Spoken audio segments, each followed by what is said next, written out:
We're not done. We got more quick hits. Yes. Manchester City go 2-0 up at home to Crystal Palace. Everything's going great. And then they concede twice, including an injury time penalty.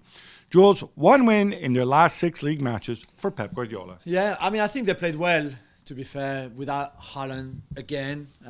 They played well for most of that game. But again, late in the game, either fitness-wise, they're just not at the best yet. They don't pick. They take their eyes off the ball. Something happens because it's late goals against Palace to cost you 2 points.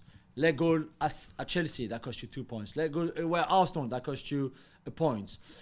Late goal against Liverpool at home, that cost you 2 points again. So there's clearly something wrong. Why do they keep conceding so late like that? So there's nothing wrong overall, like you said. They played well. I think Palace's XG before that Mateta counterattack was 0.03. They had 2 shots on goal. I think it's simple as obviously finishing on one end, and obviously Haaland's not there, and there's variance and stuff with that. I'm not concerned about that. I think it's the nature of the Pep system that creates situations for individual defending.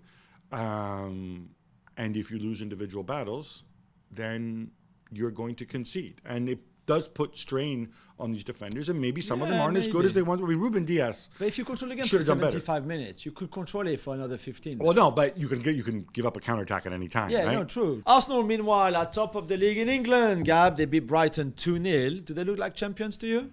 So this was maybe one of the first. I'm sure Arsenal have played better on other occasions, but I thought this was a really good performance from what I think was the team that he had in mind at the start of the season, which should be Arsenal's strongest 11.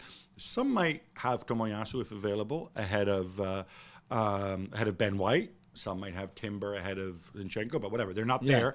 I thought this was really impressive, and I don't think the balance is there yet with Havertz. It's not perfect, but it's improving. You will take something away from Odegaard if you play Havertz there. But what I saw in this game against a footballing side like Brighton, who were not good, but they were not good because Arsenal were good, if that makes any sense. Yeah, although Brighton haven't been great this season. And also on Thursday night... Wait, Brighton haven't been great this season. What do you want them to be, top 4? They're in the top 8. They're ninth, Gab. They haven't been good this season. For Brighton and their budget, but they play football in a certain way. True, and true. I thought Arsenal out-footballed them. Yeah, and Brighton had scored, I think, in the last 32 league games, scoring, the XG was 2 in every game in those 32. And it was felt like 0. I think they had one shot on target. They had nothing in the first half for a long time. Cole Palmer is evermore the key man for Chelsea, who beat Sheffield United 2-0 at Stamford Bridge to move into the top half of the table on Saturday. You were there. Were you impressed? No, I wasn't. I mean...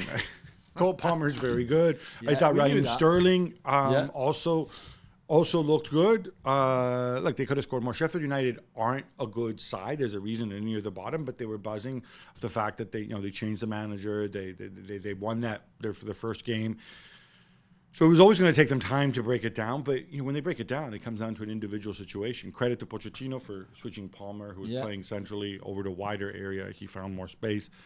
But man, Pochettino's right. There is so much work to do here, but at least they're in the top half of the table, right? Yeah, that's better.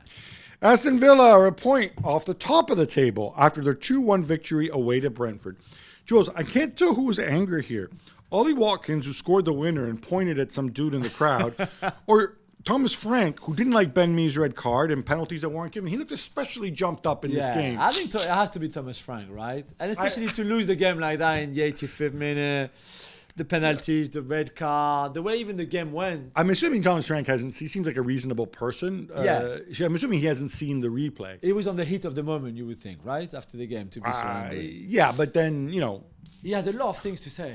He had a ton of things to say. Yeah. Ollie Watkins, apparently, who, of course, used to play for Brentford, he took issue with a guy behind the goal who was abusing him throughout the game. So I'm assuming this is somebody he knows. He says he was directing personal abuse at him. I don't know, because we saw Bellingham doing it the other day when he scored against Betis, I think. I can't criticize Bellingham. He blew a kiss to someone who was like... Well, that's fine, but it's a bit different. But then, the staring him down, again, I don't like doing it. It wasn't racist abuse. It wasn't anything like that. Just leave the crowd be.